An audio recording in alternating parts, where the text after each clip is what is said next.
Hello. Hey! Oh, Ben, Is that the guy when the shoe came off? So I get everything that I could, even if you break my arm or you carry me off. That's literally my mindset at that time. So, and I'll see you on the next time on Dragon Ball Z. Oh, where arm wrestling matters. Boom! This is Inside the Strap. God damn it. Alrighty, Te-Whanganui-a-Tara, welcome to another Inside the Strap podcast with your boy, The Cap. We also have my co-host, Ben Tahini, and the one and only, I don't think, if you don't know, now you know, our NZ President, Anton. So, this Hello, is our James. President of New Zealand Federation.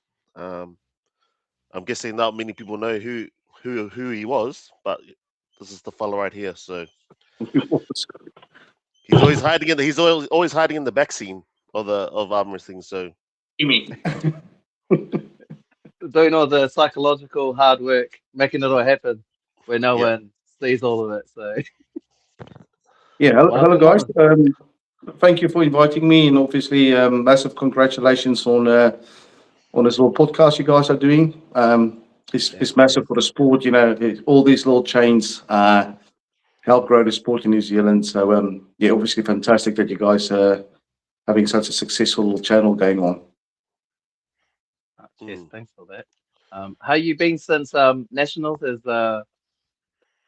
being finished now? How's everything going? Have you all recovered? Yeah, I think like normally after like any big event or any like sort of like event that you have a big hand in, sort of like arranging, it's more the relief, and just glad the day's over, without serious consequences. It definitely drains the body. You like it's a mentally, physically like a big job. Because obviously, like with nationals. This year's nationals was intense. We had over 200 competitors, or left and right classes, which was massive. So, that created like additional challenges for us. And then obviously the main thing was try to get most of the work done prior on the day, because as you know, you only have a venue for so long. And we can only do registrations. I think, registrations, showed to be successful to do the majority, like a few weeks before, because it just makes that load so much easier, and then you can focus on the good stuff on the day. Anyway, great stuff to learn from the event. Physically, I'm glad it's I've recovered like a little bit now. My preparations for nationals was good, but unfortunately I had that super match with Max. Max, yeah. And man, Max I felt really strong when Max was here, and then man, I was in agony when he left. And that just sort of like really made it hard for me to be 100% for nationals. I think I was maybe there at maybe 85, 90%. I was like still sore from Max. Luckily, crept through the line. Yeah, I honestly, like me and Max, I think, I don't know, like there's no quick matches with between the two of us. I'm always stuck in a war with him. Even that one, the one in Hamilton, Benny, because like me and Max, we were, I think they reset us like 3 or 4 times, and it was like back and forth. And then my match after him was you. And you were like pressing me, you're like, let's go quickly. I'm like, no. There is no such thing as a quick match. Just hang on a sec. And then well, you just came back from Worlds, so I was freaking out. It was my first time being under 100 category, Charles. So I got there and I'm like, he was obviously exhausted, and I do remember that match. So, he was really telling me, "Hey, watch his rising, watch his back pressure." I'm like, "Hey, you didn't have to worry about anything." Yeah, it was a tough day, man. I just So remember, that was the day. let's do a quick match, Anthony. I'm like, mate, just hang on a second. I'm having my minute. Who won Yeah. that category in 2023? Was that Woodham or It was Finn. It was Finn. So it was pretty. Oh, Yeah, it was tough because, like, so I can't remember the whole draw, but my side was like me, Max, like, and that because they reset us like 3 or 4 times, like elbow foul, and it was like after 20, 30 seconds with him, and then it was you, and then it was me and Wuramu after that. And Waramu was the same thing. He pulled me over to this side. I think I used all my strength that one just to like try to get it back there. And then it was the finals, and tank was empty. Finals was like this. So yeah, it was Finn won that, and then that's the from memory, Charles. That's your match with Patarini. That was like also a beast of a match. That's that same day. The one hit wonder.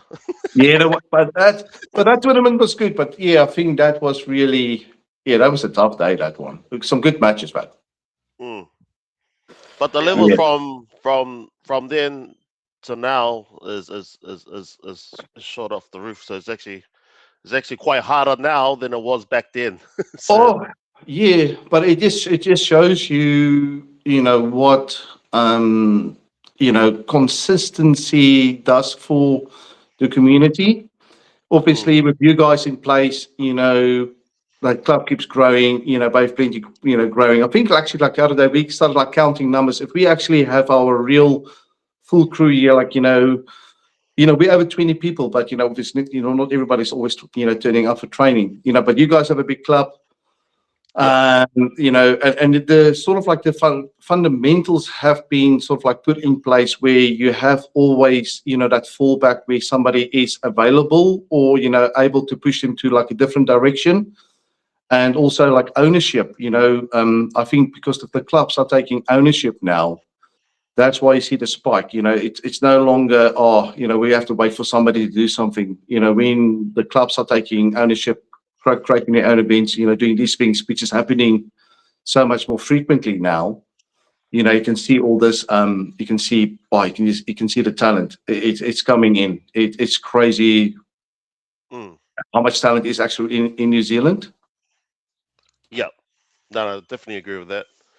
And yeah, like you were saying, other clubs taking initiative to doing other events like Alpha X. Alpha Yep. X. Yep. Yeah, Apex. Yep. Apex, that's the new one. So I can't wait to see. I don't think it's Apex, but you guys keep saying Apex is Alpha X. That's why I slowly said Alpha X. I'm trolling him. Let's call these guys a new name. The bit of humour there, Anton. I'm always giving Charles grief. So Yeah. You start confusing me now. I'm like, is it Alpha? It's not Apex, Alpha X. Yeah, so we've got them happening on the 22nd of August. So it's interesting, like you said. There's more clubs now doing events. So Yeah, and there's really some good stuff coming out as well. Obviously, like there's like some cornerstones. Being in business, like for me, James was always James is sort of like my right hand man. When there's like events in Auckland, like he's always available for me available to go scout some places out. Meet with owners, etc., just to make like that life a little bit easier. But with and then like so, I've been on a phone call today with the Korean Flash of Zamir and William Wu. So these two guys have been doing some amazing work. So some exciting stuff coming our way. So I might share like a little bit. So we've been talking like ages about like a proper. Sorry. Oh, go ahead. Go ahead. So yeah, so we've been always, wanting, like our own ranking system, like and like a thing we can see like your data, people you've versed and so forth. And these guys have been chipping away slowly but surely over the last, I think, like maybe 5 months, if not more than that. And it's getting ready to be released. You know, I think like maybe like 3.5 to 4,000 entries has been placed.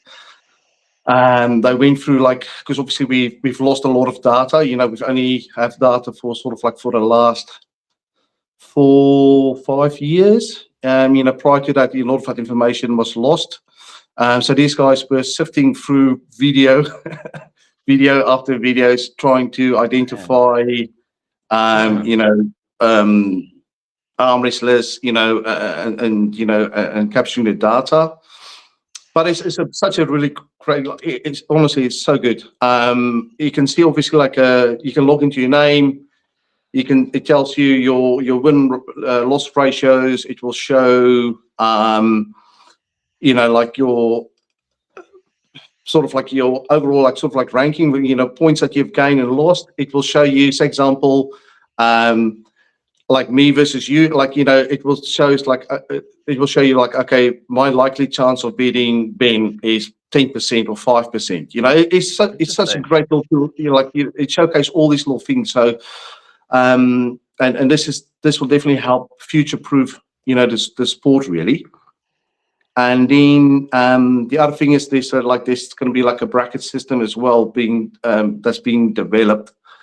And one of the things we've always sometimes realized is like, you know, we can't always rely on the internet. And so this system will be available, so you can download it onto your machine and you can run a full bracket with you know, from a laptop, for example, and you can pre-populate the fields. It will have all the athletes' data already in there. Interesting. Yeah, and then after that, it's just like a simple download, and that data then gets uploaded to the main server, where all the history will be captured on. Cracking little system. So we spent like a little bit of time today on it, and you know, a couple of the weeks ago as well. Just like sort of like really seeing how clever this little system is. But anyway, this is something I think is going to be really good for the sport, and obviously future-proofing, you know, our sport. So basically what you're saying is like for all competitors in New Zealand, that there will have all that data based on that individual and how that will deviate and how it will actually collab with the person that they're going to arm wrestle, right? So how much of that data will you need? So what if would you need the data going back? Is there like a threshold, like maybe 2-3 years or 5 years? Like, you know, so like we've criteria? got our data back as far as to 2015. Obviously, there's a few events that, you know, not been recorded. You know, one is unfortunately is the Wellington one that was hosted. That data got lost on a computer that sort of like malfunctioned. But anyway, so and there will be like a few other things like Paul of Justice and so forth. You know, we can only go sort of like what we could find, you know, online. But going forward, you know, the more we do these things, like, you know, the data will get cleaner as well. I saw today basically, Charles was one of your guys, George. We went over to Australia. Yes, super. George, yeah. Such a good arm wrestler, and because everybody was like, because we were like, because he had like a really high score, because he had not a lot of losses against him, just a lot of wins, and we were like, you know, who's this guy? And I'm like, man, it's that fresh meat guy. I was gutted when he left because he's like, yeah, he was good. He had talent. Yeah, Big George, but he was originally from Black Silk. So when Black Silk had broken up, he had come and continued with us. And then sadly moved to, I think it was Melbourne or somewhere in Australia. So yeah, because I was thinking today actually about Black Silk, and no, Shannon really, because I was because obviously, like, you know, after, you know, going through his data, I was looking at some photos and you know, and I was thinking, like, you know, what sort of like role, you know, Black Silk played back in the day, because and they actually played like a really big role, because we only had, X amount of arm wrestlers when we started, but when Black Silk came in, they brought in the whole family, and I mean, everybody. It was, I think it was like 8 of them, like 8 or 10. So they almost became like in the initial stages, like straight away, like 50% of the arm wrestling, crew, and with Wow. yeah, because our first event we only had like 10 people, 10 or 12 people, and then the second event we sort of like we were in the 20s, but Black Silk just had like they were like really like a big part of it, and then slowly but surely it crept out, and then we did sort of like picked up really big momentum just before COVID, and then COVID came, and then we lost quite a few people, because obviously like moving away, etc. And then I think the last 2-3 years you can see the rebuild happening really good, and there's like been like another explosion this year, and I think it's only gonna grow. It's becoming more viable as a sport, and I think one of the big things for our sport is it's a clean sport, there's no alcohol consumption, during the events. Nobody's getting like layering the car parking and stuff like that. It's obviously it's fearful, it's fears on the table, and but everybody's sort of like always in good spirits. Yeah, so anyway, so that's one of the reasons why I think our sport have a really a great future, because it's a family friendly environment that we create when we have our events. Well, we can't get you going anywhere, so you definitely have to stay in New Zealand. Yeah, I don't know. Like, I think that's the thing, and that's why when you have sort of like your events, I think this is why we need to be like really thoughtful of these things. When like this year's national, the biggest challenge was really the time. It's always the time, and even though we were running like non-stop 2 tables, it still took us like 8 hours and 50 minutes. Yeah. So obviously good things to learn from that. So the key for us going forward will be, we want to make sure that the event doesn't. It's not longer than 5 to 5.5 hours, I would say.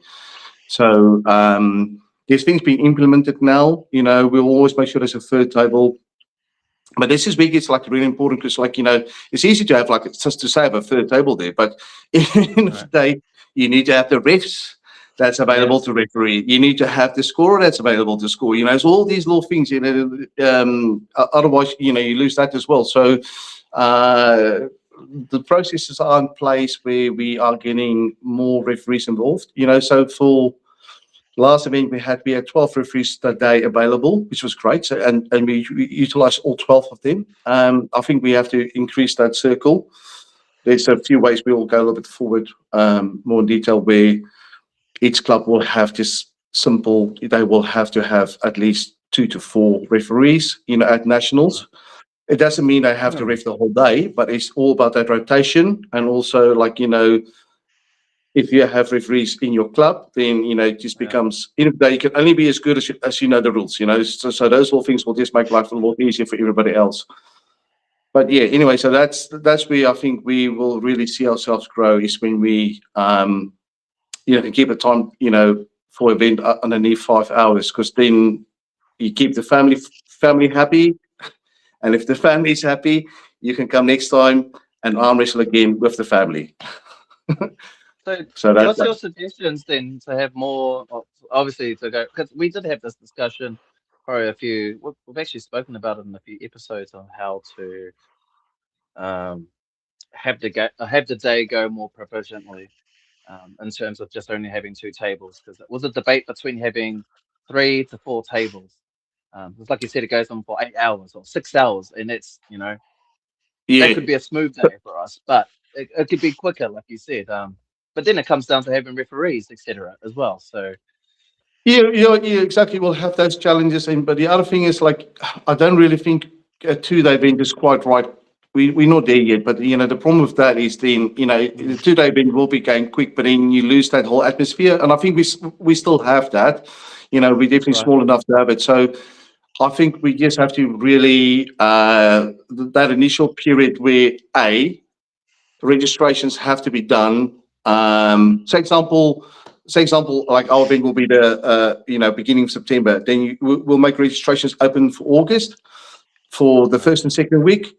Capture your registration period there. You know, all those guys go to the bracket. So you just know there's no more like mugging about on the day you're starting with, late payments or late entries. Everything is ready, and that will also like really like streamline. It just starts there. It starts streamlining that initial period because that's where the bottleneck is.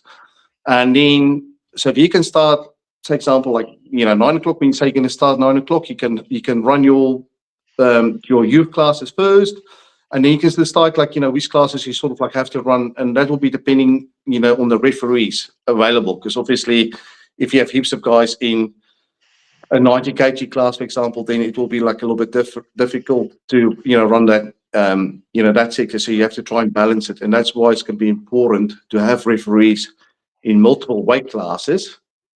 So that rotation can become easier, and also then set your weight classes that's competing against those referees that can then take a break from the refereeing and then go and compete. Because like it's not fun either for to referee and then okay, you have to go and compete now. So we have to find that thin line, and that's why it's going to be like really important to have the more referees we can have. The easiest could be like to rotate those things, and then you can run 3 tables. 3 tables will be enough, mate. If you can run it like really well, and and like with the new scoring system we're going to get, it just makes it so much easier. It's just it's a good question. So just in terms of refereeing, you know how we do the referees grip? Is that the equivalent of what Australia does, well, to the set grip, or is that a whole completely different system that they're using there? What the referees grip? Yeah, you know how we've got the referees grip in New Zealand, and then in Australia they use the set grip. Oh no, I don't know. That's like referee's grip is like normally like when you set up a referee's grip, you've got your down ref holding their fingertips, and it's like close thumb, but it's ready to go normally. It should be ready to go always. Is that what you're asking? Yeah, well, Charles, you know which one it is. Like, in Australia how they like close your hands, and that's not it's not an independent. Oh no, sequence, that's wasn't that the old It was the old WAL. WAF or WAL, yeah. It was the old way. Yeah, so they done so that was based on WAL. So WAL was the first sort of like organization that tried to make arm wrestling like really friendly for television. So Devin Larratt was one of the creators of it, and there was Travis Bagent and so forth. But so the idea was they didn't want, because like if you look at the arm wrestling match, for us, it's theatre, because obviously like the setup is key, but the setup can take ages as well. So for them to make it more TV friendly, because you can't waste time on that, you want to go straight into action. That's when they just went like close your hands and bang, you're off to the races. But now obviously with Australia, they follow WAF rules as well. So if you look at them, yeah. But yeah, that's WAL back in the day. Yep. Okay, that makes sense. Yeah, you have to keep the TV audience enticed. Otherwise, they switch you off, mate. It's all about the ratings. Yeah. Yeah. Anyway, so yeah, good. Yeah, it's. I think it's good, like to experiment with these things, but I think obviously like after COVID. Or during COVID, I think there was like a big boom as well, because you think of like what England sort of like started doing, because that's been East versus West was being born, because like the Zloty tour was always the main highlight, of the arm wrestling calendar. Yeah. They had that Vendetta top 8 too. That Yes, that's right. Yeah, that was all Masarenko. So Masarenko with the top 8, and there's Lottie Tour, and then there was like a little bit of headbutting going on there. But obviously, it was great getting East versus West out, because for me, man, being like, you have to wait a whole year to see the top guns competing against another, and you just hope nobody gets injured before that. And we just spoil for choice now. It's like so good seeing all these high profile matches. Yeah, it's like, for me, it's fantastic. So it's great to be like an arm wrestling fan. Mm. Well, what we need to do is get back to the oceanic ones again, Anton. The Australia versus New Zealand again. Yeah, I think I know there's a lot of interest in it. A lot of people have been asking when we're going to bring that back forward, but I don't know. yeah, that would be great to have something like that set up, because I know we, back in the day when Phil and them, they were running, the Arnold Classics. We always used to see the Arnold Classics and the Fitness Expo as sort of like as our national tour. It was just really always cutting, when New Zealand hosted like a Fitness Expo, and you send the invites over to Australia, and then Yeah, ain't coming. And there's only 2 people that ever came, and like Brett Coots, take my hat off to that guy. He came up. He came, and then we had, I can't remember his name right now. He lives in Perth. Anyway, we had a super match against him. I've just been like blank there for a second now, but yeah. So it was like really cut. It's only like those 2 guys that came for like a Fitness Expo. But I really think there's enough in the ground right now to sort of like showcase it, because I think maybe potentially prior to that, I'm not saying that is what they were thinking, but I potentially think that they at that stage felt that they were at a higher standard than us. Because I remember sometimes having like a bit of a discussion online, and but if you look at the results that we had over Fitness Expo and Arnold Classics, we did really well. Like there's like one year we won the 80 kg class, we won the 75 kg class, we won the 85 5 kg class, we lost the 95 because that's Ryan Bowen, and we was the other guy that was like mega, like he was a phenomenal arm wrestler, Danny Tick. Yeah, Danny Tick, yes. The legendary Danny Tick. Yeah, so we were like, we didn't win that class. And then we won maybe like the heavyweight, and then we won the heavyweight class with Matarini, and then.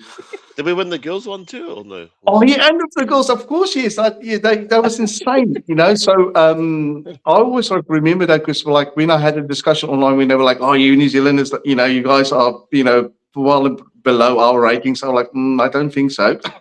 Oh my gosh! Have a look at the scoreboard. We've done really well the Fitness Expos and Arnold Classics. Yeah, so I'm, so always like grateful for that. With that, we are definitely like a smaller team, but our standard is there. So I think just like obviously like with the new youngsters coming out and the things that the old school boys have learned, I'm so grateful that we're sharing that knowledge, because you can only improve yourself by sharing that knowledge. Because if you share your knowledge and those younger guys start pushing you, you'll climb your level as well. And man, we've got some youngsters. Like I am so impressed with them. Hey, we got a comment there, Anton. Sorry, we got a comment there by Tez, the Cap's wife. She was asking, what was the best year of the Arnold's Classics, in your opinion? No, she said that was the best year of Arnold's Classics. Sorry, that was the best. Okay. We can probe the question anyway. We'll probe the question. What was the best year? Yeah, it would have been that year, because like Animal won the right arm that day. for the 85. I believe I won the left. Jackie won the right. The girls won. Narita and Tracy, they were like first and second. Oh, Narita, true. Mm. I think Johnny Leach came second. It was so close of him winning. That was like mega. Mate, believe I won.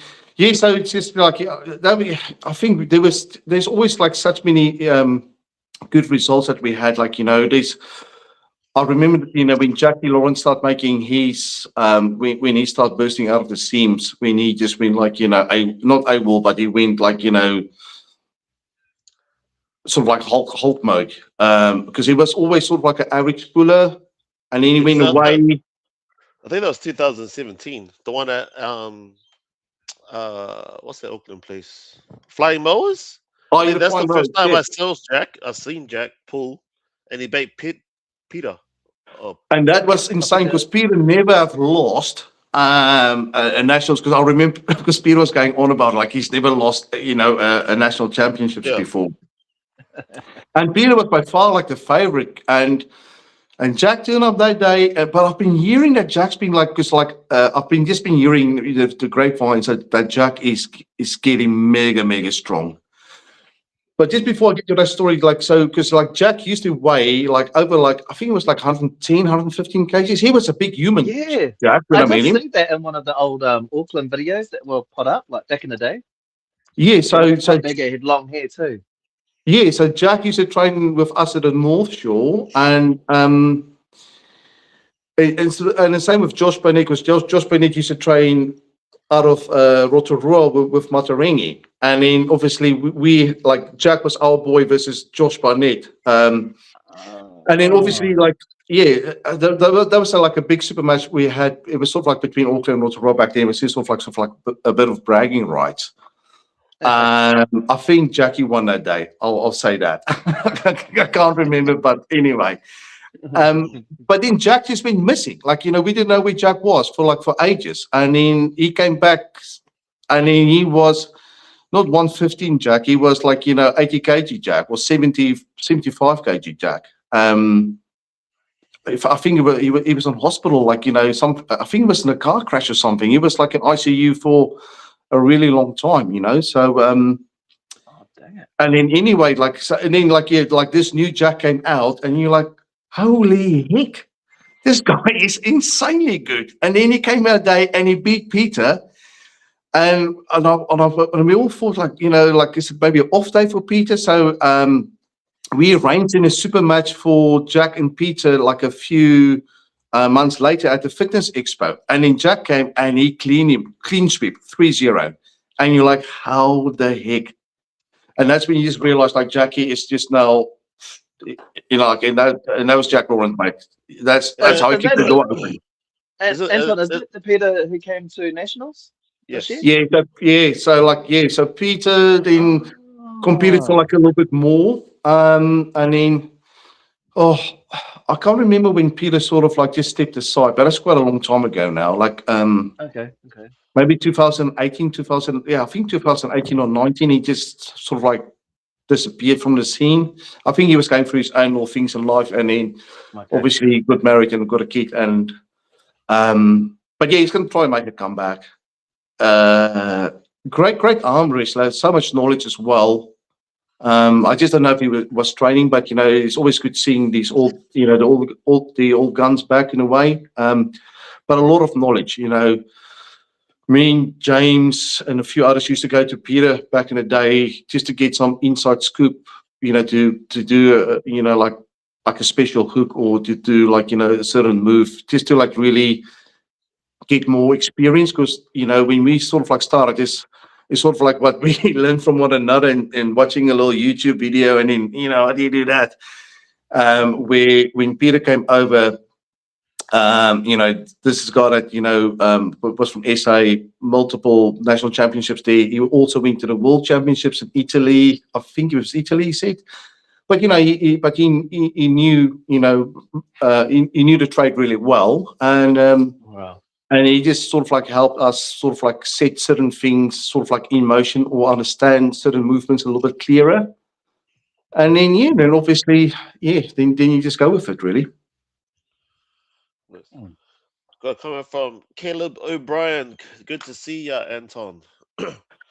Yeah, Caleb is the other guru, like I mentioned to you guys earlier. Wasn't sure, wasn't giving a call earlier, but yeah, like, hi Caleb. Yeah, this is all it started with that little MySpace page back in the day, you know. Yeah, it was so strange because I sort of like just before I left England, I just sort of like, you know, I met a few arm wrestlers there, I was competing a little bit there, and we found it like really hard back then to like sort of like, you know, find arm wrestlers, you know, to train with. Yeah. So then that's how the MySpace page came available. Facebook just sort of like came out then, and then we moved here. But then Caleb somehow found my MySpace page and sent me a message on that, and then he flew down to Wellington. I was living in Wellington. Picked him up from the airport.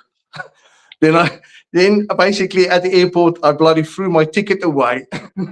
Anyway, it's a long story. But anyway, like in Wellington Airport, you get, you know, one of those little stupid little tickets you get, you know, when you park your car, you get like a little ticket. Yeah, I know. Oh, you lost it. Oh my God, I couldn't get out the bloody airport. So, you know, that was fun and games. So that's my introduction to meeting Caleb. Can't find my ticket. You know, running around like a mad clown. Anyway, and then there was like another guy from South Africa that moved over in Wellington, Andre. Also like a really phenomenal arm wrestler. You know, I think he was a national champion there, but also like really good skill set. And then Caleb came down, and Andre was sort of like demonstrating to Caleb sort of like moving patterns and so forth. And then Caleb filmed the whole thing. And then Caleb and I just stayed in touch the whole time. And then like a year later, I moved to Auckland, you know, reconnected with Caleb. And then we started training at Caleb's house, Sons of Samson. And then Caleb's cousin Jacob, he started making tables for us.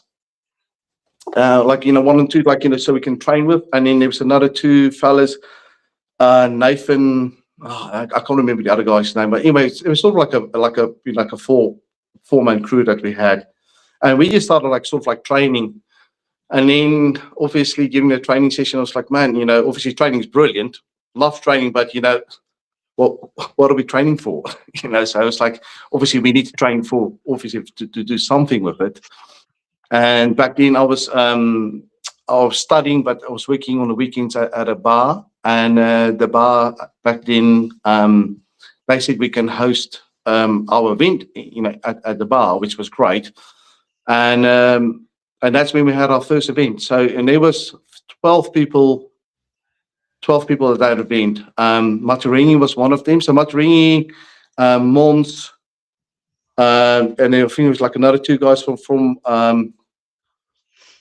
Rotorua came through, and then with our boys, and then Zurab, Zurab turned up there, full bloody suit. He was somewhere, but he looked splash, man. You know, like he was like, I'm going out, you know, collared shirt, buttons, tight jeans, you know, fancy shoes. And man, he wrestled. He bloody won that sort of like, because we had only 2 classes there, like 95, and I tried to make it like really fair as possible. So I moved all the guys out sort of like you know, to the plus 95 kgs, and all the sort of like guys we didn't know who they were, maybe sort of like amateurs, and left them in the 95 kg class. Mons wasn't too happy. What year was that? Maybe 2012, maybe, yeah, I think maybe 2012, something like that. Right. And then, yeah, so, and then, yeah, that's how we sort of like, that was sort of like our first event. I actually met the guy at Fitness Expo. I was just walking there from USN, the supplement company, and he was a sponsor of that event. He gave like, you know, tubs of stuff, you know, away. Yeah, that's sort of like how it all started, you know, and then somehow Then Shannon and his family got involved with it, and then, like I said, then it branched out like a little bit more. Then Zurab, obviously he was like a big cornerstone as well because he, trained. Then we met. Then Levi Holly came on board as well, and then when Levi Holly came in, that's obviously we didn't create like inside arm wrestling thing. So I bought the domain name, and then we had like this little idea what we wanted to do, not really knowing how to do it. Just we wanted to try and do something, and then we just obviously then going to Big Boy Stores and Fitness Expos. Just sort of like seeing if we can get in there to try to promote a sport. The first Big Boy Stores was tough. Like we got in there, and we were going to be at the Tui bar, and then the week of the event, the Tui, the main sponsor, got a new marketing manager, and they said, "Nah, you guys ain't arm wrestling at our venue. That is a big no, because you guys are going to bring gangsters here. You guys are going to bring fight into this area. We don't want to have a bar of soap with you guys." So we sort of like really felt deflated. And then I spoke to the owners of the Big Boy Stores, and they said, "No, we can still host you guys, but you'll be right at the back." There where nobody walks. If you walk that area, it's like a cowboy scene. We can see like the big grass, roll basically down, But we were in that area, and we actually had such a big audience. We put like such a big audience in that area. They were like absolutely like amazed, like the pulling power arm wrestling had. Like I remember, like James was like like arm wrestling, like a whole group of like people. It was like insane. It was we almost like did what we wanted to do in that area, and it just became like everybody was just like pulling to that section. The guy next to us, he was selling like these belts for like when you do like dips and squatting and so forth. He sold out.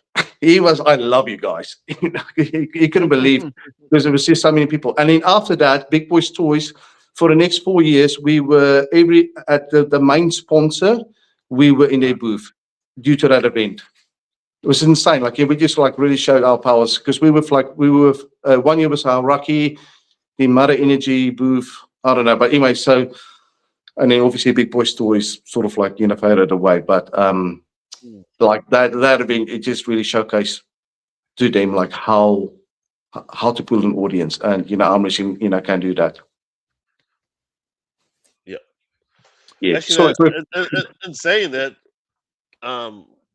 you know how you say that arm wrestling draws in a lot of people towards the sport. Like I said, we've actually noticed that when we go out in the community, there'll be all these other stalls around, but our stall was always it's insane. Yeah. We went to the LMP show. It's something similar like that happened. LMP show, and it was the New Zealand Strongman was happening there. Like honestly, like we at one stage, like our team was, there were so many people standing out there. Like the Strongman came to our booth to see sort of like what's going on here, because we sort of like infringing in their territory, because obviously these guys were like flipping ties and so forth. There's a photo of Zurab on a table with like maybe 10 kids trying to pull Zurab's arm down. And then later in the day, you see like Matarini and Mons walking there, flipping these massive, tire tractors, tires with these, with the strongmen. It's surreal moments. And then from that, we actually, believe it or not, we got into the Sky magazine. Somebody was there, and then they saw us, and then they did like a whole feature of us in the Sky magazine. Yeah. It's interesting because a lot of things like that happen pre-COVID, right? And Yeah. that's something that needs to be introduced again. Being back at those events and just being a part of that community. It's such a great idea, because obviously you can see how exciting it was and how much attraction that it brought.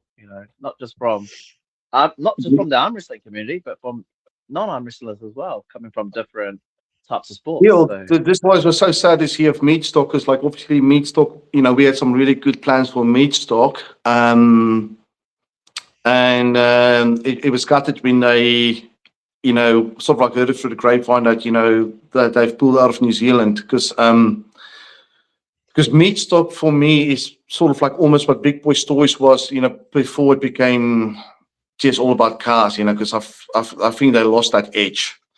But meat stock was like, it was still like the cycling. They had like the cars, you had the concert going on there. You had like the strongman. There was like heaps of, heaps of new stuff going on. It was like a big buzzing, and then obviously, the food, which is like, a privilege having, like Keymaster barbecue is there. But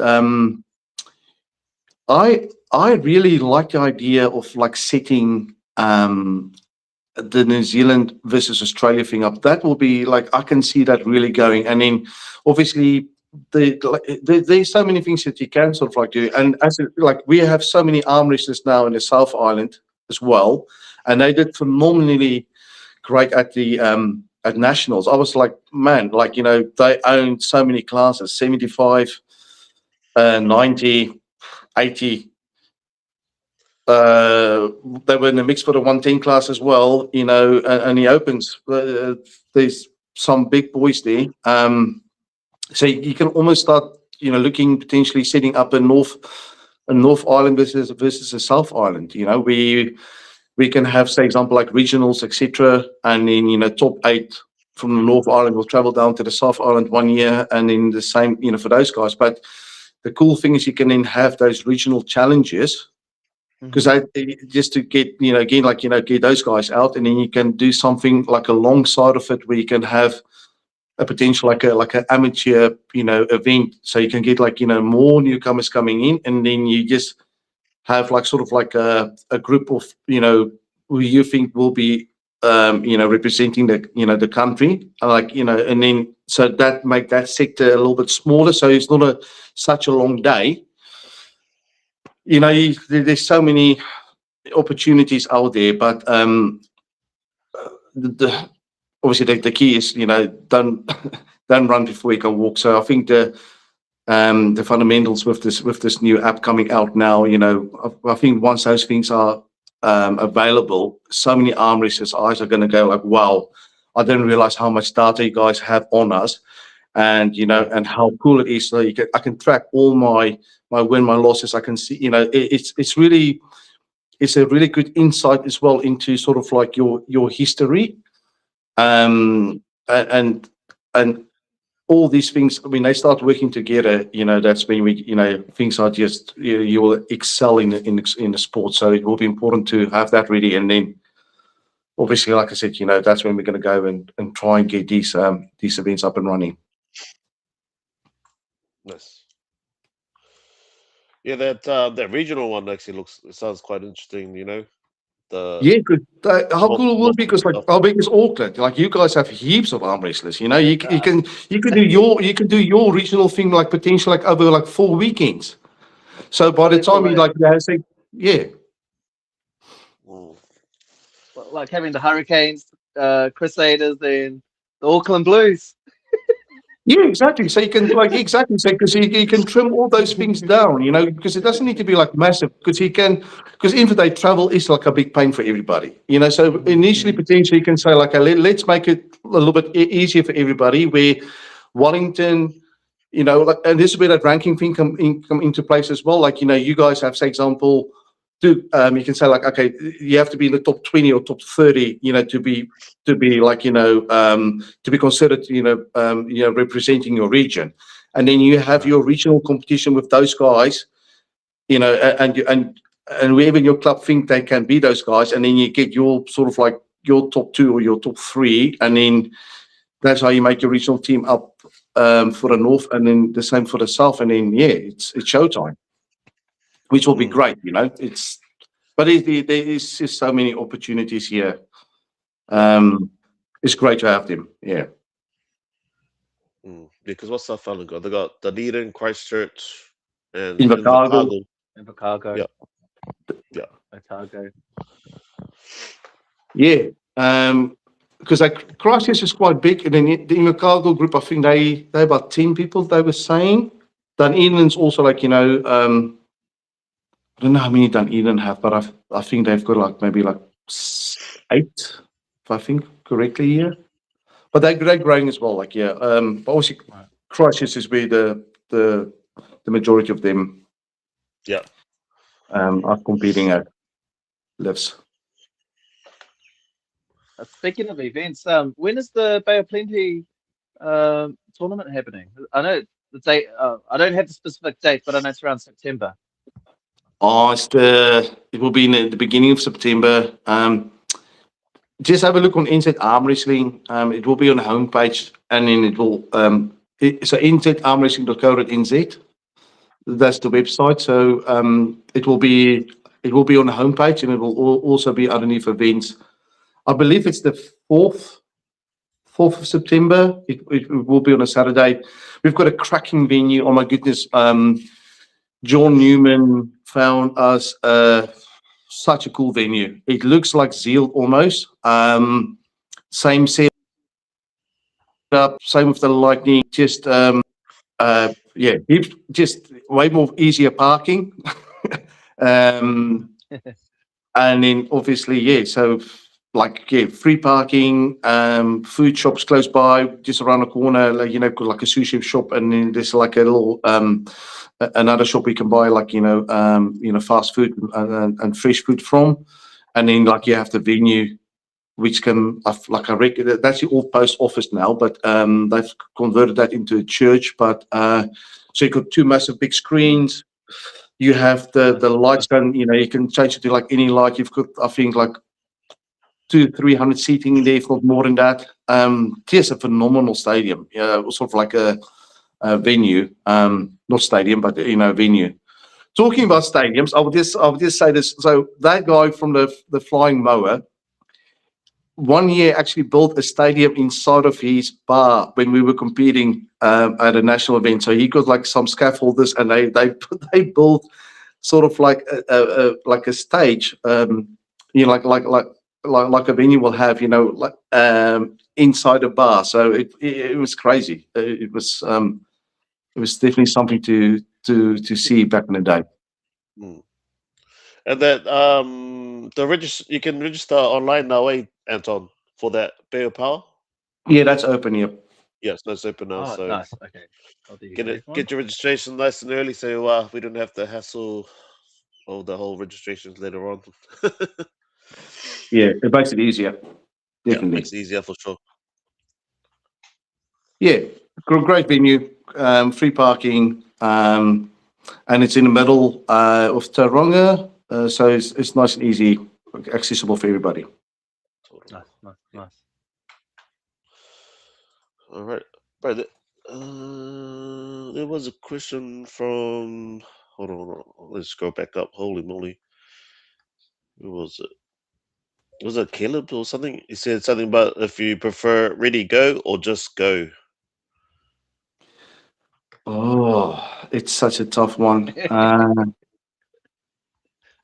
I for some reason it's always been drawn into me for like the ready go.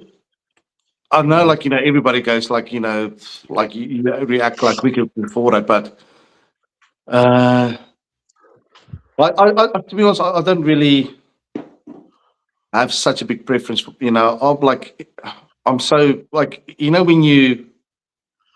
when you're sitting up and you're in that zone, like the moment you hear that G coming for go, you're ranking, that's what I try to normally do is, as long as I just know it's a ready go or a go, then I'll be fine. I think it will be a little bit frustrating for me as an athlete, if the calling is different each time, because obviously, you can prepare yourself for that. So, but I'm happy with either, as long as I know that the referee will be consistent and not change it. Devin Larrad did it with me. Like, it was first ready go, then he changed to go, and it's it's not good. I don't like that. Yeah, it needs to be consistent. Okay, and Karen, next question. Uh, why is nationals in May 2027? Christchurch. The reasons why the nationals always used to be the in the first sort of like 5-6 months of the year. It was only during COVID where things got like pushed out so late, and then we sort of like got used to it and we didn't push it back. But as we are growing and the standards are growing, and there's going to be more people putting their hand up to go overseas to compete to represent New Zealand at the World Championships. Your World Championships is always in the month of September.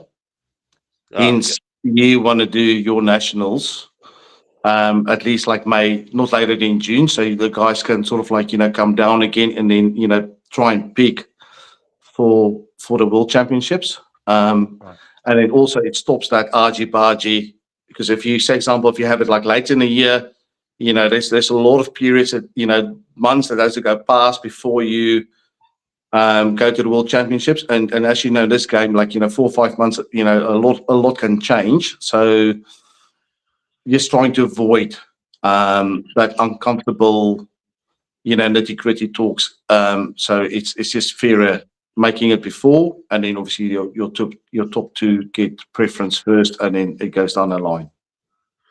Yeah, because what's that? October, January, March, April, May, June, July. Yeah, it's taken me nearly 8 months to recover from my injury from over the top. So yeah, it does. So how beautiful you be right now, for example.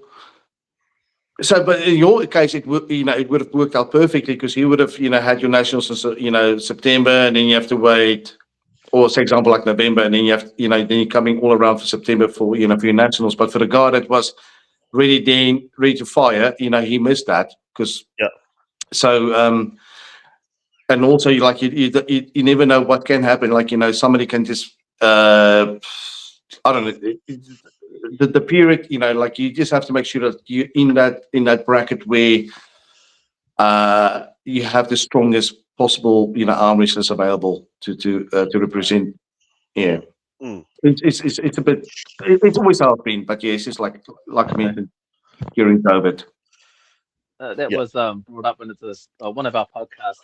The discussion came up, and there was a comment that mentioned, "Oh, why has nationals moved earlier throughout the year?" Because, like you said, it used to be around October, November, even, and then sometimes you'd have Bay of Plenty just maybe around December. Oh no, even November you'll have your Bay of Plenty, COVID Bastard, etc., etc. Yeah, That it's all just makes like, sense now. That makes sense. yeah, because so if you ever wondered why there was ever like a event called the COVID Bastard Classic, that was the only reason, because that was meant to be our nationals, and that got pushed out such a long time, and then COVID kept interfering with it, and things got pushed out. That's just got so frustrated with the whole COVID thing, called the COVID Bastard Classic. Yeah. Well, that answers the question then. And does it really matter about the regional, like no Auckland champs, and now we're gonna have a Wellington champs? Because I think some of the guys were gonna use those platforms as preparation for nationals. But does it really matter now? Can we do it after nationals, or does it always have to be before? Yeah, nationals? no, like if they like events, I would really, support, clubs that want to have like events, obviously that's why we try to make sure that we set our timetable quite early for nationals, because then it makes it easier for like any club or any region that wants to have an event, so they know like, okay, hang on, like, they can then plan sort of like around that. Do they feel like they want to set their athletes up for like a nationals, or do they see it like they want to do like in the middle of the year or end of the year? So we just try to be transparent as we can, because like end of the day, nationals is our biggest event, because that creates the platform for so many other things. But then and by giving that information like nice and early, that just allows everybody else to get your dates in, because like trying to hire a venue these days, man, you need to almost have to put like 6 months in prior just to secure this place. It's definitely it's tough. Yeah. Like we're already thinking of trying to figure out a date for Auckland Champs so we can secure it now. Yeah, it's crazy. So Like, it's easier. by plenty, Papa Moore, like for this, the one I had, like, the previous year, it's 6 months, and there was only that weekend that was available. I don't know what's going on here, but like, people like hiring the place out. Yeah. So, and because our time, because like, our events is not 2-3 hours, it's normally over 5 hours, and that's becomes like a little bit difficult to, to find that spots available for 5-6 hours. But yeah, anyway, that's the reason why we want to do it, and it's great for for clubs to have competitions, because that's how we grow the sport. Yeah, that's all good. So it's fine if we have Auckland Champs after Nationals, Anton. Yeah, perfect. Like, yep. Okay. Yeah, because I think we're gonna try as well. So, because like I normally, like for both plenty, I'm having a look what sort of like you guys are doing as well, just to make sure that.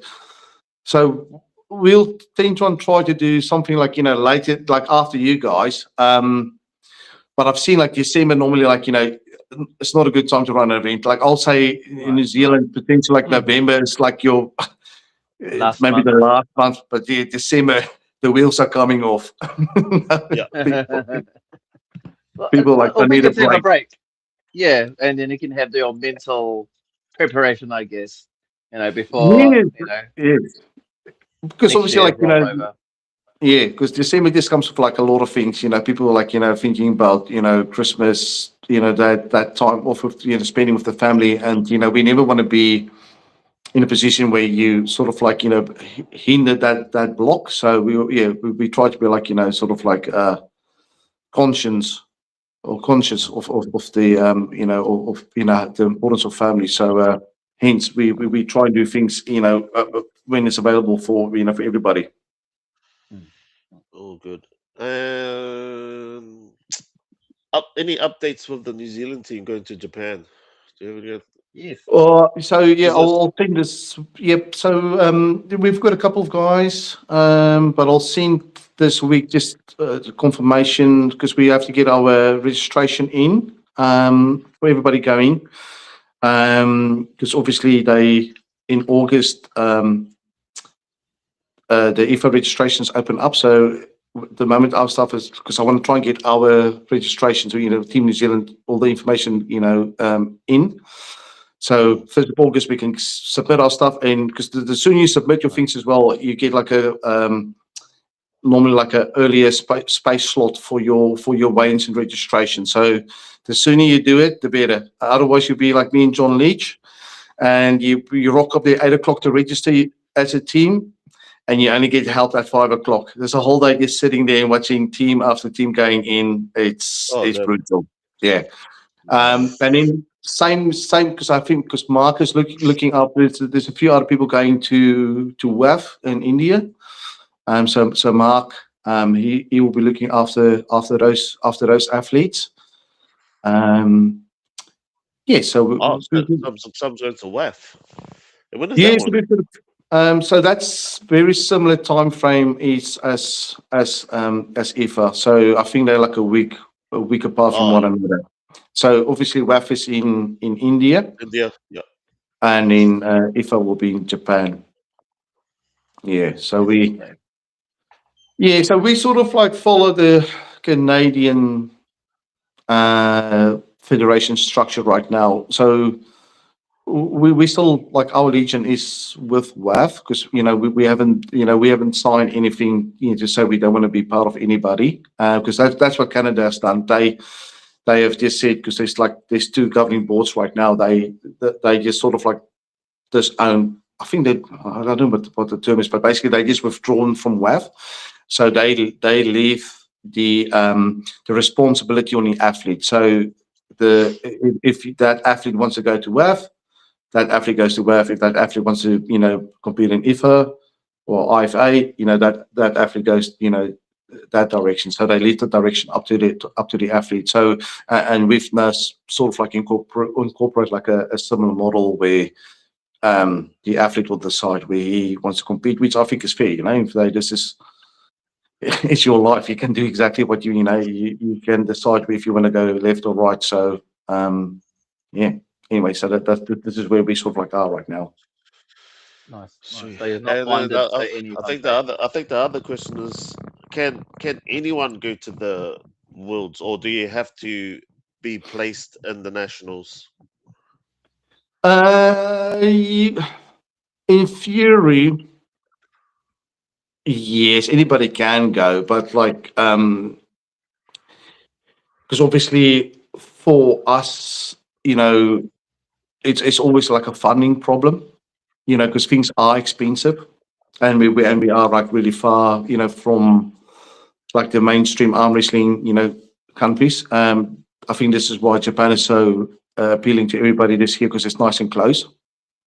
And hence obviously, so the rule of thumb is like top two, that they get their spots. But if they can't go, it goes to the next person. That person can't go, goes under. So yeah, Yep. And obviously you can see from the names that we have, there's a lot of spaces available. So hence we've made it.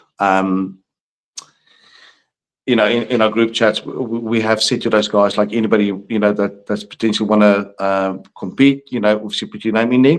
We have currently there's two traveling companions coming with us. They from Christchurch. They won't be competing, but they're just purely coming to come and support New Zealand. Which is great. Obviously, I think there's a few that will be coming as well, just to do the referee seminar as well, which is great. Again, it's all about like learning, on the go, and then we'll bring that knowledge back to New Zealand. And I think Mark and his team will do the same thing. The ones that's going to India, there will be like a seminar, etc. And then for those guys competing there, and then they will bring that knowledge back, share it, and then we're getting ready to grow again, and share that knowledge. Perfect. Interesting. And then, Yeah, it's definitely like an interesting game. Like honestly, like I think obviously it's sad, like with the two, with WAF splitting, but with the whole WAF and IFA, debacle that was going on, for me, when I started like my journey back in the day, I met a lot of these guys, but back in the UK where I was competing at, and most of those, the friends I've made over the time period, they've moved over. Their countries have moved over to IFA. It was quite interesting, especially like Sweden, because Sweden moved over, because and then Fia Rysak, like obviously like the girls, they competed in IFA, and they realized sort of like there wasn't that many girls competing there, or because the Eastern Bloc, is sort of like more still with like with WAF, and and most of the Western countries have moved over to IFA. So I think that's been Sweden, and I'm not sure if they actually split or not, but like I know like those girls then got in contact with WAF and say like, hey, can we come over? Because normally what will happen if you compete underneath IFA, you will get banned from WAF. You'll get a strike against. You'll get a strike against your name. Damn. But the thing is, like this is where it gets so challenging. There's always all these talks, and I think like it depends also like on your social media account. There's a couple of IFA competitors that moved over to East versus West. Initially I was told, if you compete underneath IFA, you'll never compete in East versus West, because East versus West is a WAF affiliated program. it comes down to social media preference. If you're good enough, so. Okay. And Interesting. I don't like being told what I can do and what I can't do. If it's like in today, I love arm wrestling, and I like to compete with, like with I don't know, like I love to compete, and I like to hang out with like old friends, that I've made over 20 years ago. So, and that's yeah, and a majority of the nations, like America, Canada, UK. Those guys have moved all over to, moved over to IFA. So, yeah. And I can speak Wow, the lingo. definitely Makes it look- complicated. It is, it's tough. Like, this is what, I've always been trying to say to the guys, depending on where you see yourself, like, which route you want to go. But then again, like, but it doesn't stop you, because if you look what happened to Rickard Borman, for example, he never competed in the world championships. I don't even think he's competed even in the national championships. But obviously he had just had that massive strength. Obviously, I think with Ryan. Like sort of like showcasing his strength, it got eyes onto him, and he got invited to go and compete in an event, and he's never looked back. But it just shows you there is so many different ways, how to get noticed. So Camille, he was because he's the IFA athlete I'm talking about. He actually won IFA, banned from WAF, but then East versus West was like, come on here, mate, because and he's a powerhouse. So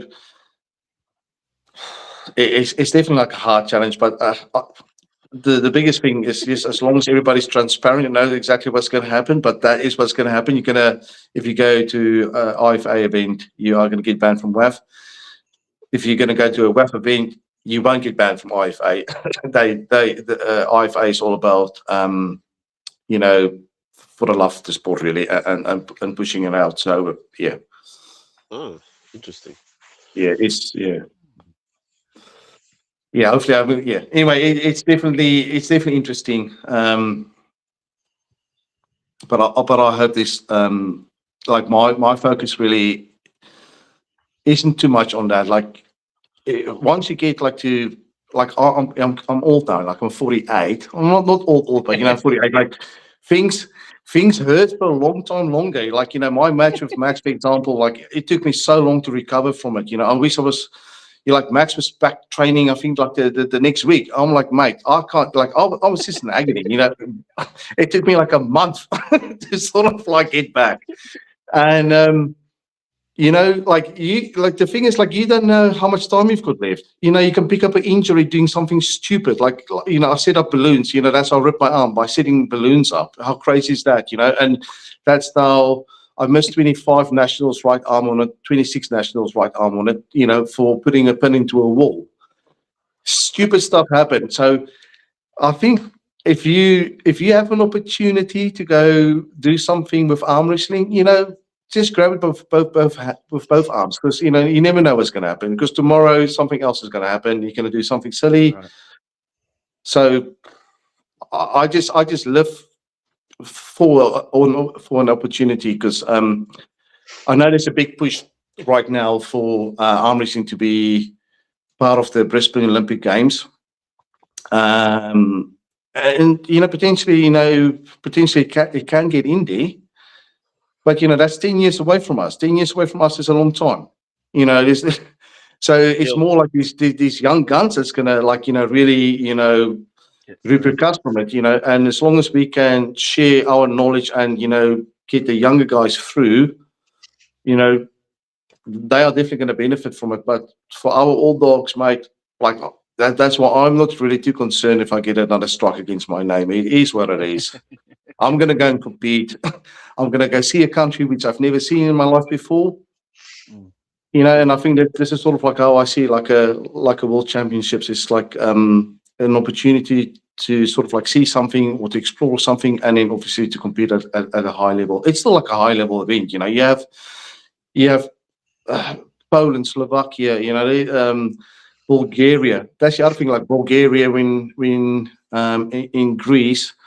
I think they just moved when we spoke to them, like 220 athletes over from WAF to IFA. So I'm not sure if it's still the same, but they were just saying like their top guns like Soso, Krusty and stuff. They were still with the WAF crew, but 90% of the athletes have all moved over to IFA. Azerbaijan, man, those guys were like next level in Greece. They were lightning quick. There's like, honestly, for the guys going over to, I think, any world championships, don't miss day one. Day one is the best. It's obviously of all the countries being, but because it's juniors and the masters competing that day. And the youth, there's so many family members supporting their family members. So many mums and dads supporting their youth and juniors. And it's actually quite strange because like day one is back, day two is back, and then when the senior starts, it's quite nice in the venue because there's not so many. There's actually like you can pick a seat where you want to sit on. It's not like you're so competitive to go find a seat. But day one, day two is absolutely brilliant. Yeah, it will be a great experience. Well, speaking of knowledge, Anton, and just for new arm wrestlers, is there any like good suggestions you could suggest them for like as a mentor? Obviously, we've got physical arm wrestlers and experienced arm wrestlers, but for those who are still learning, is there any like good mentors that you could probably suggest for them to research or watch on YouTube? Because you'll definitely have a ton of knowledge there, mate. Yeah, there's quite a few good training tips. Plus, we've got a lot of women starting too, especially coming from Auckland, and it's just there's a lot of momentum there. So, Well, put it like this. So my arm wrestling journey actually started when I was reading a Metro magazine, and there was a it's a sort of like a local newspaper to London. And no, it was in the UK, and there was a piece about this girl called Heidi Anderson in there, which is an arm wrestler, and was talking like actually how great Heidi Anderson was. I remember her. Yeah, like phenomenal arm wrestler. Anyway, so and then that just really intrigued me, and then I realized actually, hang on, there's something here, and then then I started like searching up, and then I got in touch with the right people in the UK.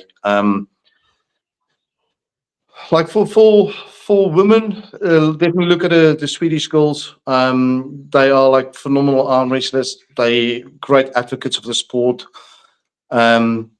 I believe I'm not sure if it's still like now the case, but for quite a long period of time, there was actually more female arm wrestlers or women arm wrestlers than male arm wrestlers in Sweden. It's insane. They love the sport. Heidi Anderson, she had a program where she was donating an arm wrestling table to a school every month in Sweden, Oh, wow. Sarah Bachman became so popular that she was invited by the Swedish king and queen to, for Christmas dinner. And then obviously Sarah Bachman, she was then obviously discovered in the US. And then obviously that's when she was inducted into into WWE wrestling, and then obviously that's how her sort of like pathway started in the US. But she's obviously now back competing in arm wrestling. But anyway, just but Sweden, it's definitely like a popular sport for women of arm wrestling. So any of those women, there's some great tips. How they do it, how they bring the family in, when they're training as well. And for us, like honestly, there's just so many. I think obviously the biggest thing really is if for an arm wrestler or a new arm wrestler, you have to go look at your genetics in a way and understand what makes you special, and then you find something or someone similar to your sort of like style maybe, and then you experiment with it. Don't be a one-trick pony. Know all the don't know all the styles. What's wrong with a one-trick pony? I'm one of them. Because somebody there with a little bit of knowledge will sit there. It's like, I know how to be that guy because he's done it 30 times in a row and he doesn't change. Those interesting names that you brought, especially Heidi Anderson. Yeah. I remember looking at her footage. Would you say it's thought about Fierce? What's her name? Fierce Isaac. Yeah, Fierce Isaac. Yeah. Is she Swedish as well? Yes, she's Swedish. Oh, okay. Yeah. So all those women fall in that category. There's about 4 or 5 of them that's like really highly ranked. Like, man, just like absolutely like phenomenal. Wow. Okay. Yeah. There was a couple of Russian girls as well. I can't remember their names now. There was like one, like, oh my goodness, she had black hair, but yes, next level. Like, she retired quite a few years ago now, but right. Yes, there's multiple, world champion. And obviously it's like, I think obviously like with the war in Ukraine, with Russia, etc., it definitely has put like a halt on some of those athletes because they're not coming through. We don't see them as regular as we used to, or new sort of like break out like arm wrestlers. But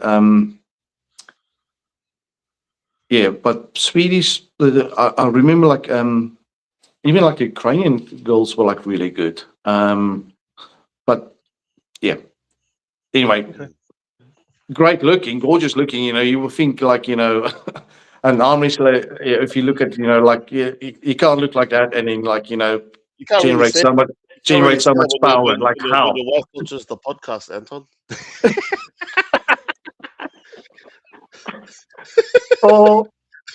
So we've got we've got gorgeous women too from Auckland, so you can't exclude them.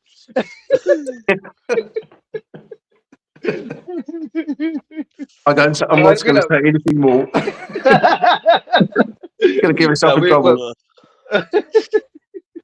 But it's like honestly, you look at like how tiny some of they are, and they are just generating like incredible like power, like so fast the blocks. This is the other thing you will see at the World Championships. You will see like the juniors on the table, and and sometimes there will be like women will be on the practice table as well, and some of the youth or some of the men will be too sort of like scared or shy to go and pull against them because like obviously of the fear of losing on the practice table. It's definitely an eye opener, Oh, there you go. That would be helpful for all the women arm wrestlers. They don't know who to check out. So the specialist for women would be the Swedish girls, obviously, with Heidi, Sarah, Fierce. So they've got good little programs there. Yeah, they've got some really good little video clips what they do. Yeah, I think it's just the biggest thing. It's just commitment, isn't it? I think with anything, if you there's no halfway with anything. If you want to be good at something, you have to put in the hours. And I think that's everybody's problem. That finding the time. And that makes it hard. Especially like if you've got like a young family as well, trying to balance that work and train. It's definitely it's not easy. Yeah, especially on the woman's side, you know what I mean? Oh, the ones who look after the kids. So and also trying to commit to training. Yeah, it is hard. Like there is just, I think there's just no easy way with those things. I think like where Heidi, because they live like in a really small sort of like village in Sweden. And from the stories I've heard, it's like like a majority of these people in this little village, they all arm wrestlers. So when they go to training, everybody goes there. Like you will see like the young kids there on the they've got like these like special mats, so they're quite thick mats, so the kids will be on there doing their own little thing there, and the mums will be there like training like hardcore, man, doing those climbing on the ropes, all Up those the weird top. things. Yeah. But it is, mate, like finding the time. I think that's the biggest thing, for anybody to try to excel is like how, where do I find an extra half an hour here and there? It's tough. Yeah, true. Might have to do a daycare at the gym or something, or wherever you guys train. Oh, that'd be the idea. A daycare room. Yeah, that makes sense. Yeah. Do you have any? Yeah. Well, just before we close up, I said Charles might have a few questions as well before we close up. But is there any? Do you have any top 3 or top 5? Or actually, we'll go with top 3 arm wrestling workouts that you'll suggest, or that are your favorite that you would suggest for people for arm wrestling? Again, no right and wrong, but just a particular movement. No, but I think like if this is sort of like what you need to go look at. Like I'm a short person, so my biggest problem is my hands. I've got small hands, so they need to be stronger. My fingers need to be stronger than somebody with like big hands. Give you an example, like Gary Parker's here. Like I'm stronger than Gary Parker, but Gary Parker can pick up 20 kgs, with his hand with ease. Where I'm like really struggling because my fingers are like really short. So I think you need to go find something that you that you're weakness, and you just can make it stronger. Obviously, like hands are a must for arm wrestlers. Wrist is a must for arm wrestlers. So those are probably like my 2 biggest things that I work on is my hands and my wrists, and then obviously I would say make sure you do like overall body training. Right. If you don't do that, for me, when I went like really specific arm wrestling training, I always pick up an injury. So I try to do like everything now, and then I've got like a whole whiteboard with like exercises I do, and I've got my own sort of like 8 core exercises that I do like every day. But I know for a fact if you don't train, say example, your shoulders, it's going to be a tough day, mate. It's going to be nice. But the ring is with my my shoulder off like 2 times now. So train those things, and then it makes it better. Okay. Yeah, don't be like me and just train the right arm because now I'm lopsided. Are you? He is. Popeye. He's a Popeye. Yeah. Oh, mate, yeah, it's definitely a challenge because, like, but you can see because I don't know how long does your training sessions last? Like when you go into the gym or like training your arm wrestling thing, is it like an hour and a half, 2 hours? What should I start with? What's that? So we start at 7:30 to 9:30, so about 2 hours, and then And that's both arms or just one arm? well, I only just do one arm. But you can see, like, so that's what I'm saying, because in theory you need almost like 4 hours if you want to train right and left. This is this is the dilemma we have. Like, there's only X amount of hours. I was looking at my board today because I was trying to do my exercises before we came online tonight, and I was like, man, like, trying to, not cut corners, but like, I can maybe leave this exercise out tonight, I can leave this one out, but that's still like an hour and a half, gone. Wow. Yeah, so it's definitely. Yeah, time. I wish I could have more time. That's the thing, Yeah, the only time is I usually use the left hand if the guys go, oh, can we just do left because I can't do my right, and I'm like, oh, okay, whatever, and that's it. Yeah, I'm hoping I can get my right arm ready, because if I can get my right arm going, because my left arm is normally just doing this, no, and my right arm's okay. Let's arm wrestle. Yeah, unfortunately, had to jump into the blood. I have to start using my left arm because if I didn't do left arm, then I would just be sitting there and scoring. But I think that this thing about arm wrestling, you want to compete, and for me right now, like I'm so grateful that I can still compete. I've spoken, like, I feel for James Wells. He's been trying to get into the competing side, and then when he made a comeback, got himself injured. Just spoke to Ash tonight. Ash picked up an injury and it's actually worse than it was. So he might be out. He doesn't know but if he can compete on his right arm again in the future. This is like, see, this is what I'm saying. Like, you just don't know. Like, so if you have an opportunity, take it, because you don't know what's going to happen next year or what's going to happen next month. So I'm jumping full feet into this Japan trip. I'm going to enjoy it, and so the next 9 weeks I'm training my socks off, and then can lay my right arm on the table that day, and then hope and hope nothing breaks. Well, not breaks, but nothing rips open, because No. it's a year now, so we'll test it. We'll test it that day. Damn. Hopefully it's well, because eventually I want to at least have a pool with you, whether it's not a tournament, but we still haven't pulled hands since 2023, so that's well, that's 3 years. there are signs. Like, so finally there's signs now, but I had like it's such a weird rip I had, because I can if I have I can't lift like this up, like, so there's no karate lifts I can do, because the 20 kg is my max, and then there's a shooting pain into this, like, this forearm.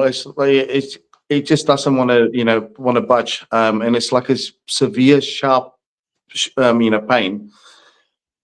So I have to train like really like around it, which is like so annoying, because it's my go-to move when you sort of like hit with side pressure and then pulling back. So the moment I do those two combinations, which is like key to win a match, is like pulling back and going side.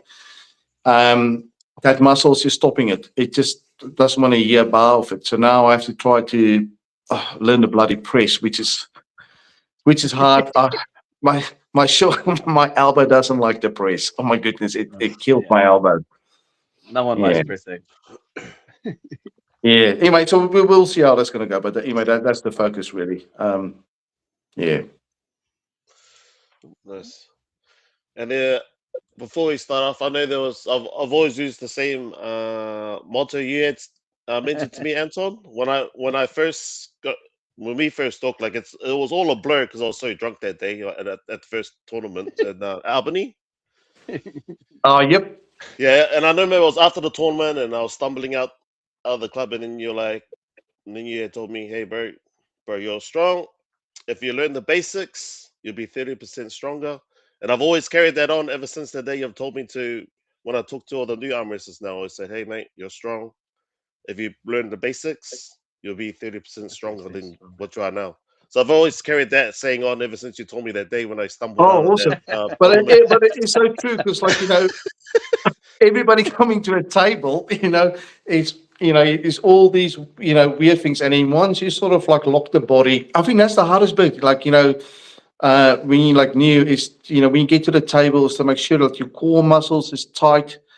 It looks so weird when we're explaining the basics, but like the elbow comes over the nipple or over the chest, like, so your knuckles like align with your sort of like with your nipple line, and then if you stay tight there, then that's 30% straight away. You're stronger, where you would have been just like loose like this, because it's strange how when you have all those components, when they're in sync with one another, like like the power is there, because you can then pick your feet up, you can drive from it, you can hit different angles, because the body becomes just like one solid block. Then it's fascinating how small adjustments make such a big difference.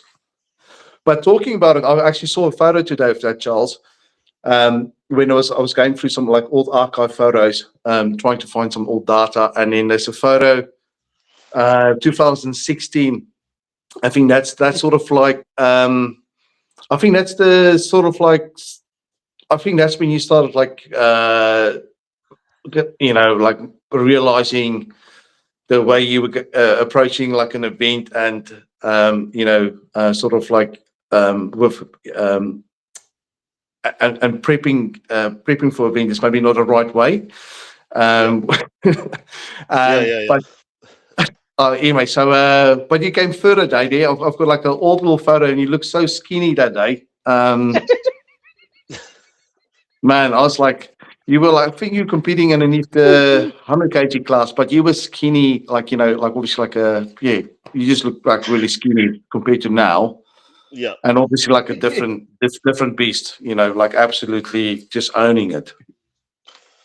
No. Yeah, it's taken a while. That's a long time. I think I'll never get that under that weight ever again now. Yeah, but at least I want to though, but it ain't gonna happen. yeah, but at least you look healthy. Like when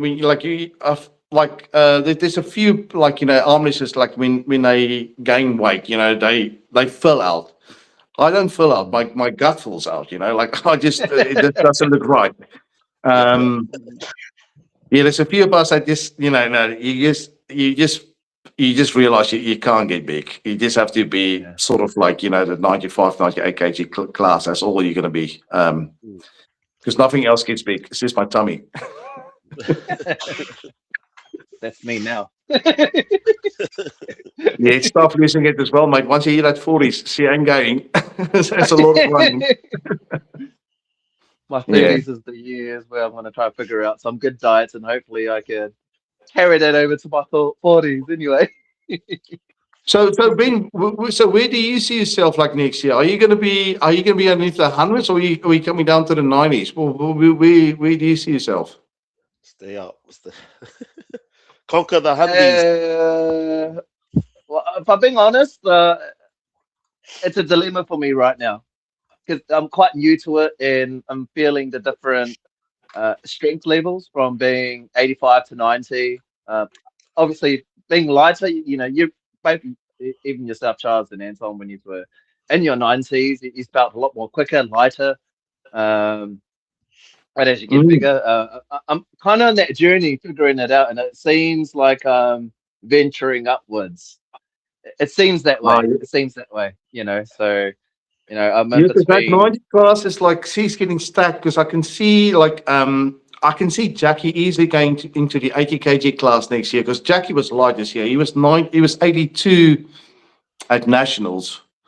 Because he wasn't too much even if she go down to the 80s, but he sort of like stayed on there to you know, sort of like, you know, compete against Max.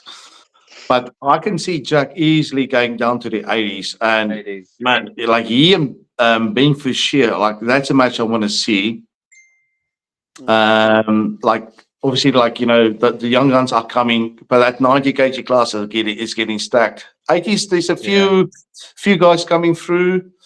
I think, like, you know, because obviously if we talk about like arm wrestlers, like I think like probably like our biggest sort of like, you know, Achilles heel that we ever had in New Zealand was not having another Matarengi, you know. I've said it to him so many times. I think like how good can he would have been if we had another person with sort of like similar strengths that he has, you know, because then, you know, they would have pushed him. But kudos on Matarengi for like just hanging out there all the time, like, you know, because it must be so hard to, like, you know, find like a reason to train like really hard when there's nobody really, you know, giving you, you know, pushing you in your hometown, you know. So and I can see right now there's a few young guns coming through. Like I can really see potential. That Harmsa guy at Fresh Meat, man, I can see him going. He looks scary. And then Roman, I think Roman, you know, in the heavyweights for the juniors, he's such a big person, like such a nice guy. I spoke to him like briefly at nationals. I was just amazed how big he is. He's another big unit, you know. So there's definitely like a few units coming through. But the youth, you know, if like, you know, like Roman, and there's a few others like I can think of right now. If they Tyrese, if they stay with the sport, and, you know, Tyrese. They're looking scary. Then this is young people, mate. Like, you know, they are still so young, and you're like, how? How is this possible? Yeah. But Harmsa, his hand, what's his name? So he's fresh meat, isn't he? The Harmsa lad. Which one is he? What national is he? The South African, the South African youth. Oh, CJ. CJ. CJ. Yeah, CJ Harmsa, mate. That guy's hand is like Oh, is that his unreal. last name? We thought you took it out some Arab guy. I don't. Yeah. Anton, I don't know my members' real names. I don't know their government names. I didn't know them by their nicknames. So. Oh, do you know what a nightmare that was for us to try to like figure out? Like, obviously, we see all these like name like A's, and you know, and we're like, now we're trying to find, you know, because we have to enter that into the database, and we're like, who's this person? Who's this person? I'm like, I don't know. It's like all like, you know, nicknames. It's not like real names, but yeah, that CJ. Oof, mate! Like, he is like, his hand is like next level. I haven't felt a hand like that in a long time. Wow. And he's only like 17 or something like that. Yes, he's only 17. Wow. Yeah. Is this because he just turned 16 this year? I think Yeah, he turned 16 this year. Well, there you go. 2017 next year. Yeah, Yeah, mate. it's crazy. Yeah, like there's anyway, the youth classes look like really good. You know, so hopefully they keep coming. There was like that one guy from Apex, not Apex. See, no, I've got Apex on the mind. Alpha X. I knew Apex was going to catch me out. It was like the whole time it's not Apex, it's Alpha X. Alpha X. Sorry, Anton. But there was a youth from them as well, from Alpha X, and then there was like another newbie, not newbie, but he's a Russian lad. That was at Nationals. I can't recall his name right now, but man, he and the fellow from Alpha X, they were in a war in that youth class. They on the right arm, it was mega.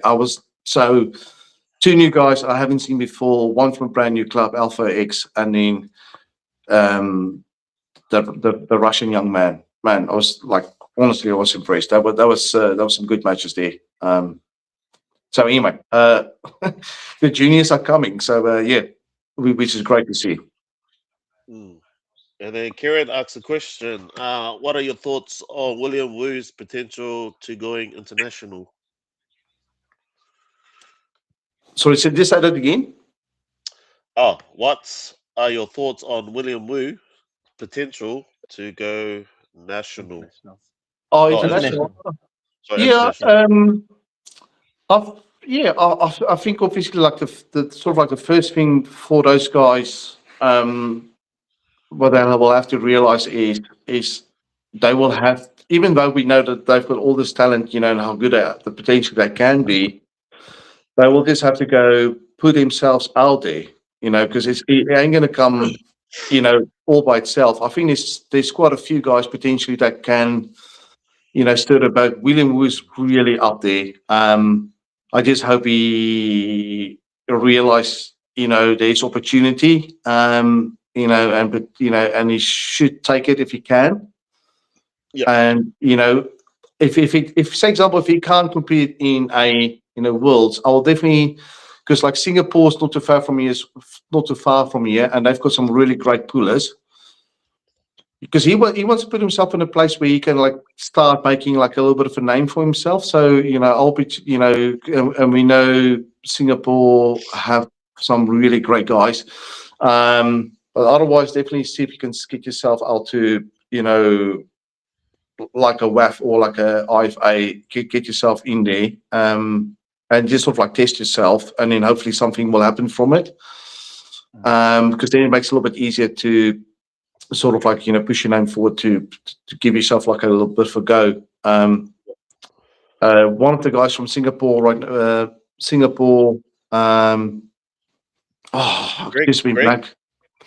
No, from he competed at the at Arnold Classics in Australia. He competed also basically, so he competed on an IFA event. I think he came second there. He finally got now his breakthrough East versus West match. This is his second one now. I can't remember his name right now. He used to wear like glasses, but it just shows you, like, you have to just be in that mix the whole time. And I think also what helps these days, if you sort of like start creating a sort of like a social media page and keep posting and tagging these guys in, just to try to create like an opportunity for you. But I would love to hear, because I know like Bean Fisher is going to Australian Nationals, because I've heard that they're going to open it up for New Zealanders. New Zealanders, yeah. Tyrone's going as well from Wellington Wrestling Club, because he actually lives in Australia as well. Oh, really? Okay, so I definitely would like. So if Max can go, because I was like, because like Max will definitely like, it will be good to push himself out there as well. If William can go, maybe that's a way for them to like sort of like just to really like go and test the waters. But then you will have to go kick a door open for yourself. Doors ain't going to open it for, by itself for you. You have to go put yourself out there, get yourself into uncomfortable positions where you feel like you have to go and travel and do something, and then get your name out there, and then, and craft that opportunity for yourself. But William definitely has the minerals. It is just, to get that opportunity. And this is where it's sometimes so difficult. But I think this, he just have to go put himself out there to get that opportunity, Yeah. You don't hang around, guys. Don't hang around, mate. Yeah. Just go for it. You know what I mean? Have to break out of the New Zealand shell. Yeah. You want to make it, basically, you need to get out of New Zealand. Once you've had your experience and, figured out your strengths and your talents, that's the way to go, right? Yeah, like, because otherwise you wipe your eyes out, mate, and 10 years it's gone. Like, if you think about these guys that that took a break, I'm pretty sure they all like, I was going to take a break for like a year or 2 years, and then you wipe your eyes out. It's like 8 years are gone or 10 years are gone, and then you're like, what if? It's just because you were such a high pinnacle, and you never took really advantage of that when you were sort of like in your element, or in your game, or I don't know, like in your mojo back in the day. You not peak, because you can always like peak again, but when that opportunity arrives, like, just take advantage of it, because it's gone. Right. And then are you going to get another one? I don't know. It's it's the luck of the draw. Yep. Woo. Okay. Yeah. Anyway, yeah, it was. Yeah, there's so many stories, but like, anyway, so it's definitely great having these podcasts. Cool. Yeah, thanks for coming on. You haven't broken the record yet. We've gone over 2 hours, so you're under the threshold. Can't be Who was boring. that with? Yeah. Was that Corey Skinner? Right, Corey's the master, man. He can go on and on. He He's can like keep talking. he's an energizer battery, that fella. Oh, mate, nobody beats Tom Skinner. Tom Skinner's on another level, mate. Tom Skinner he's my SOB. He's yeah, man. Like Tom. I remember like the first time he came to a training session. We were at Biggie B's training, and because we met him at Big Bush Toys, and he was like, straight away like mega strong. And anyway, so he's like, "Am I doing this right?" And you like, just want to show him like to do like sort of like the basics right. But he's so freaking strong. It doesn't matter if like he can be in your power move. He just like, is this right? And he just like manhandle you all over the table. Yeah, I do have like a good. I always have time for Tom Skinner. I don't know if you guys actually know, about 30 years ago or 40 years ago now, there was an event in New Zealand where they were trying to find out who the strongest arm wrestler is. It was done by DB Breweries, and basically they were traveling the whole country. And they had like these old machines where you were sort of like, with the steel handles where, the arm brake machines, basically, where you push and your opponent will be the other side and they push against that steel like lever. Why did they bring that back, eh? Yeah.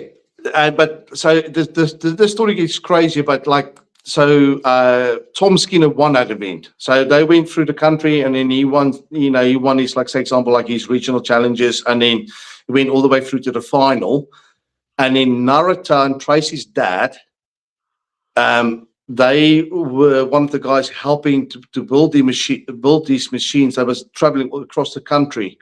And then I was just like, how it all this back in the day all fit in, we had two like really old history, gurus in our system, which is like, Narita's family. I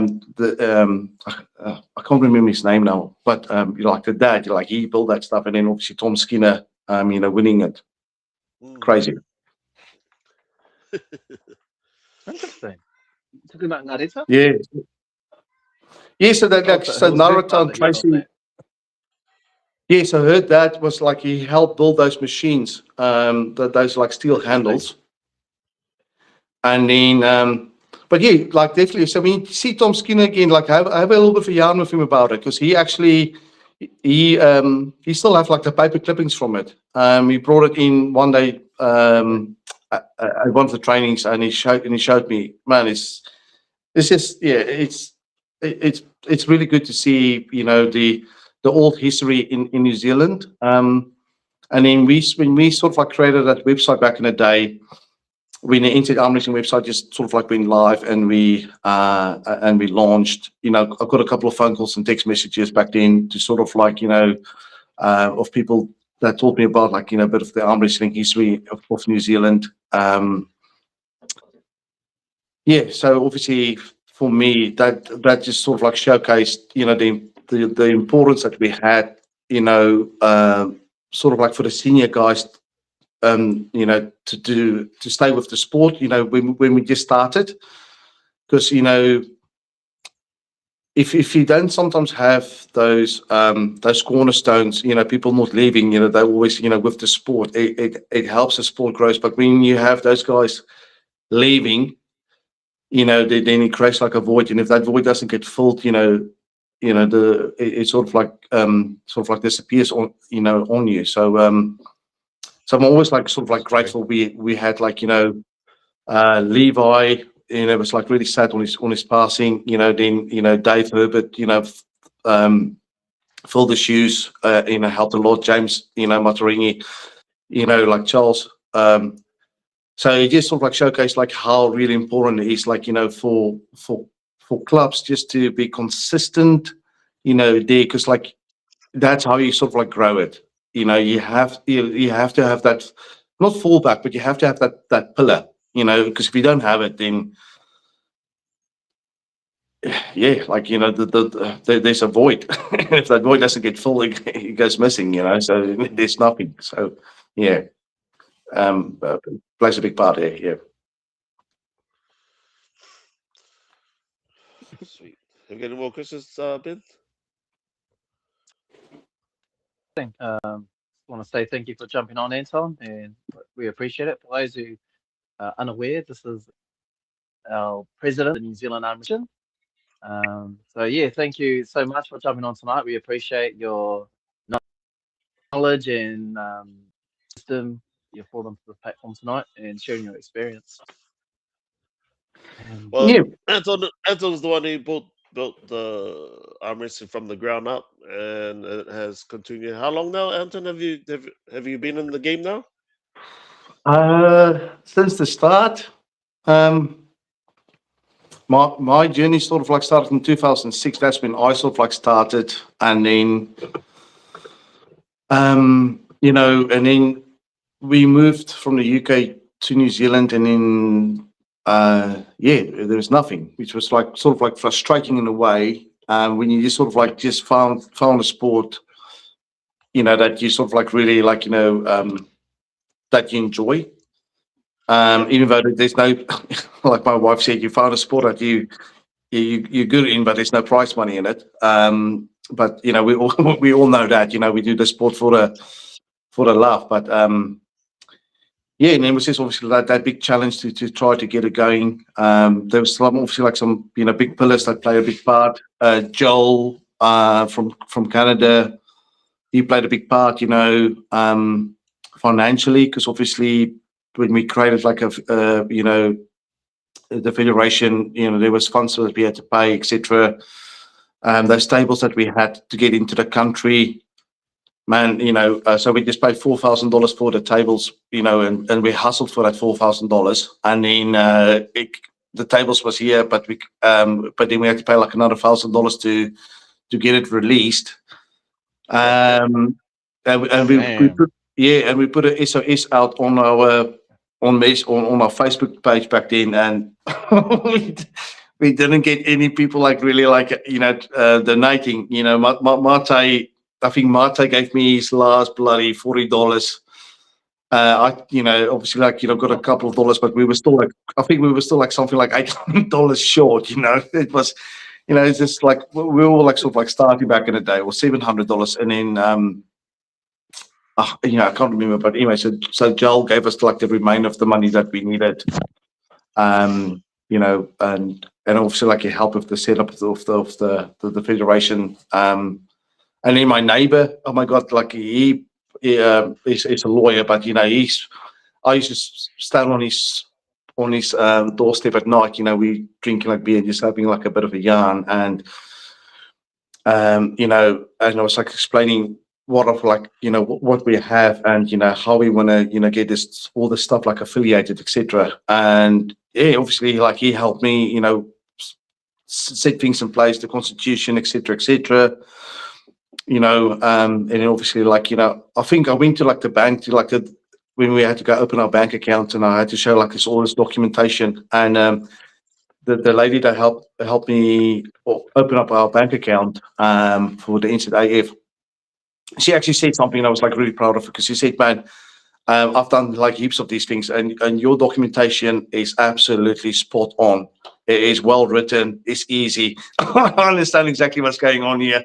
And you know, she opened up our account with, you know, in a couple of minutes. She was just like really impressed that everything was was done correctly. And that's obviously like a big reason, you know, we my neighbor Jeff Baker, you know, he played a massive role in that.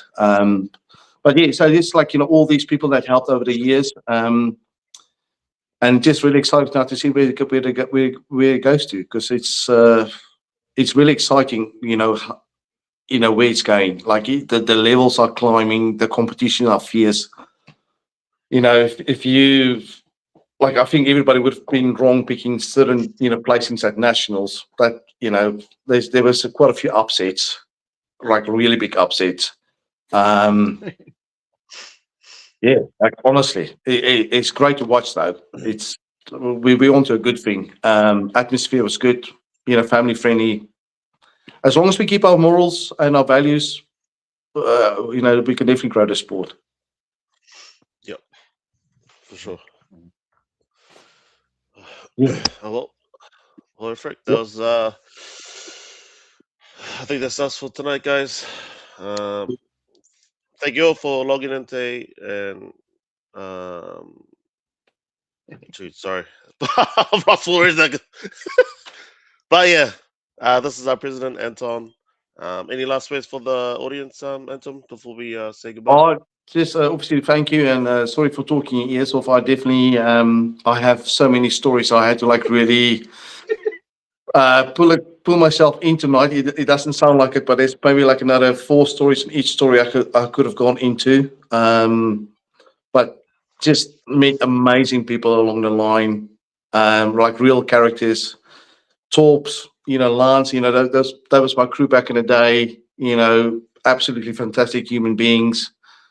You know, and they've got some interesting stories as well. And then, you know, like the Shannon and his family. And it's just great, you know, having this sort of like, you know, family environment, you know. I think like arm wrestlers are just I don't know. We're a different breed, mate. We can have an easy yarn all day long, and we're always, willing to help one another. So anyway, great being part of the sport, and thank you very much, and I hope you guys have a great evening, and thanks for listening to my to my monologue voice. So yes. Awesome. And then we'll catch you guys up on another episode of Inside the Strap, where arm wrestling matters. Boom. Boom. Hello. Hey! Oh, Ben, Is that the guy when the shoe came off? So I gave everything that I could, even if you break my arm or you carry me off. That's literally my mindset at that time. So and I'll see you on the next time on Dragon Ball Z. Oh, where arm wrestling matters.